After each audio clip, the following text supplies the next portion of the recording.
Veľmi bol ťažší, prekvapil ma veľmi. Som rád, že máme takých juniorov, popravde. Bol to veľmi náročný zápas, však predsa 2-5 v prvom. Len tak som to otočil, veď mal asi 40 balí, ale veľmi dobre sa tlačil do kurtu. Vedel, čo na mňa hrať.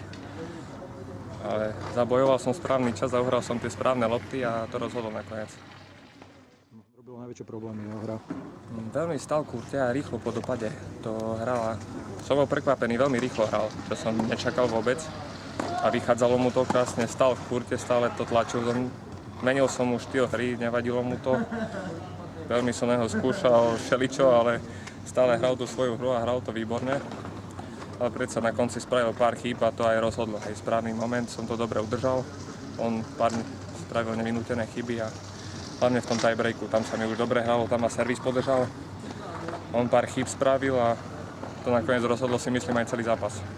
Myslíš si, že ten zápas sa mohol ináč vyvíjať, ak by premenil jeden z tých svojich setbolov, lebo mal ich niekoľko? Ťažko povedať, ako by pokračoval, či by vládal, ako by som ja na tom herne bol, predsa dneska sú veľmi náročné podmienky a horúco, ale fyzicky som sa cítil dobre, kto vie, ako by to pokračovalo. Aké sú tvoje ambície na tomto turnaji? Ambície nemám, len chcem hrať dobre, predsa idem po zranení. Chcem hrať svoj dobrý tenis a nechám sa prekvapiť, ako to dopadne.